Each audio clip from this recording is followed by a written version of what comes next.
Selamat sore Pak Temi dan selamat sore buat teman-teman semuanya. Saya berharap kita semua dalam keadaan sehat dan selalu dalam lindungan Tuhan. Saya Helinda Herawati, kelas 6 MAK1, ingin mempresentasikan untuk materi SPM chapter ke-9 mengenai sistem insentif. Nah, sistem insentif ini adalah elemen utama dalam sistem pengendalian hasil keuangan.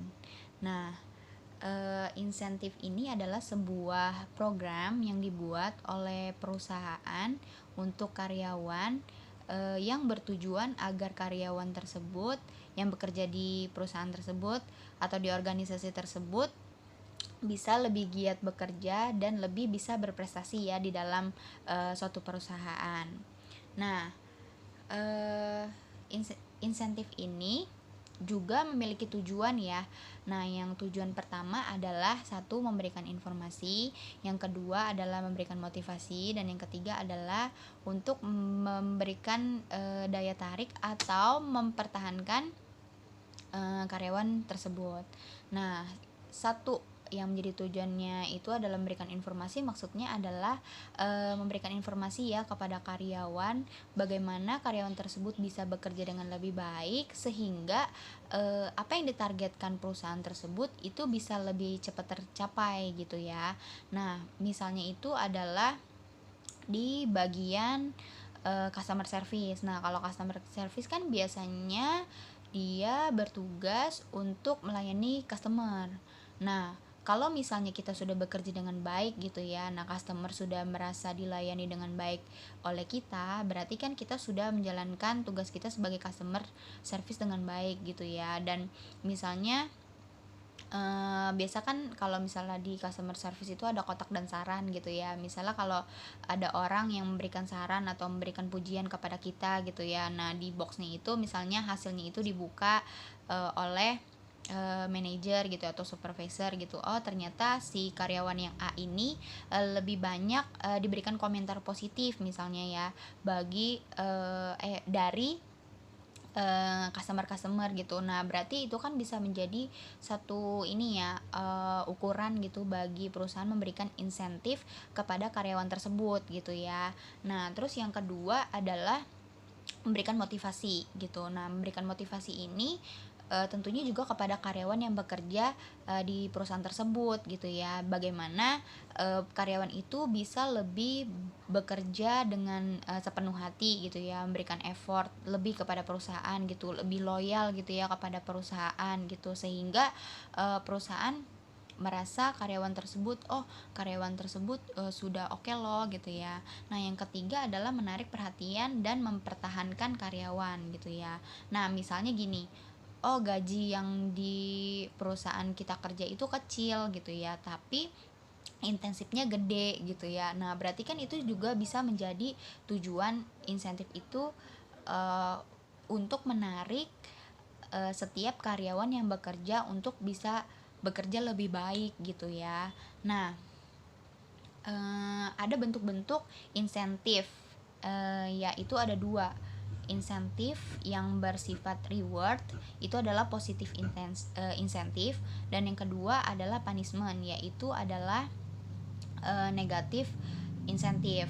Nah, yang pertama tadi ada positif insentif, yaitu memberikan reward. Nah, rewardnya itu juga ada dua, yaitu yang bersifat moneter dan non moneter. Yang moneter itu biasanya adalah memberikan kenaikan gaji gitu ya. Misalnya dalam 1 tahun karyawan tersebut bisa menjalankan tugasnya dengan baik, berarti tahun ini bisa naik gaji gitu ya. Nah, yang kedua adalah biasanya memberikan bonus. Misalnya dalam 1 tahun katakanlah kita sebagai sales, nah kita itu bisa mencapai target penjualan yang ditargetkan oleh perusahaan gitu ya, misalnya bahkan lebih gitu ya.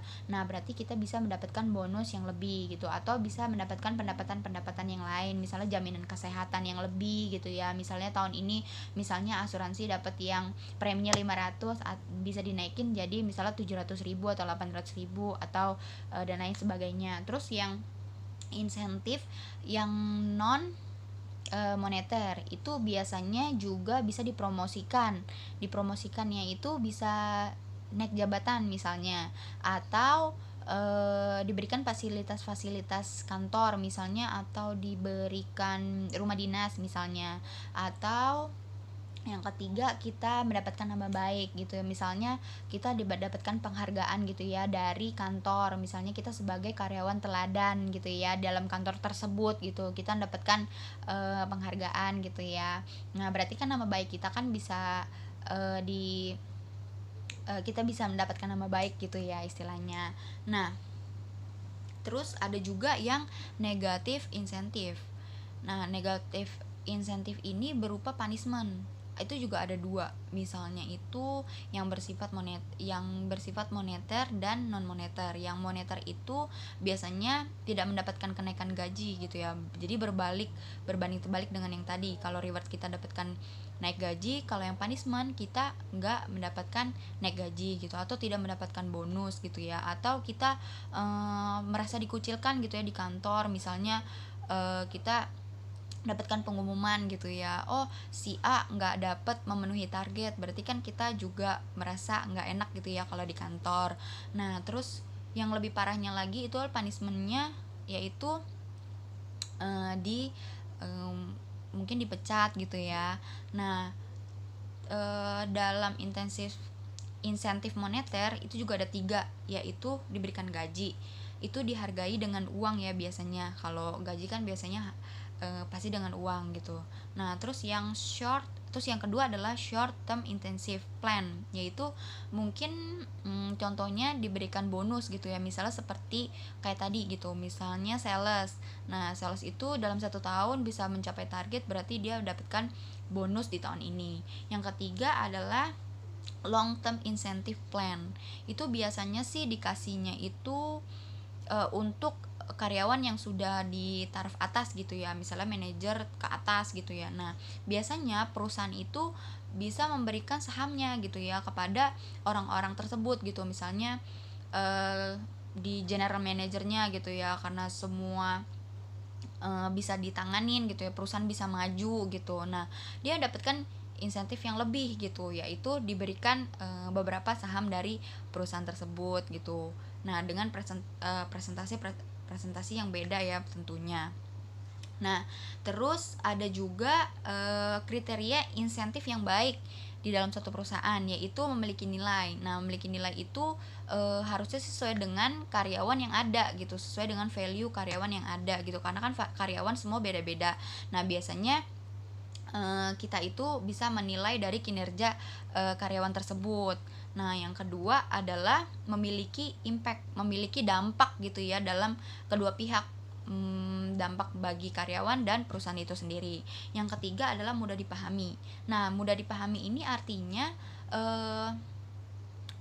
jadi semua orang tuh bisa tahu gitu ya dengan insentif yang ada, bagaimana sih perusahaan itu bisa lebih mencapai target gitu ya. Terus yang keempat adalah tidak dapat dibatalkan, dan yang kelima adalah tepat waktu, dan yang terakhir adalah harus memiliki benefit bagi perusahaan. Nah harus insentif yang sudah kita berikan kepada karyawan itu juga harus mempunyai benefit bagi perusahaan gitu ya. Jangan sampai kita sudah mengeluarkan biaya tapi tidak ada benefit gitu ya bagi perusahaan.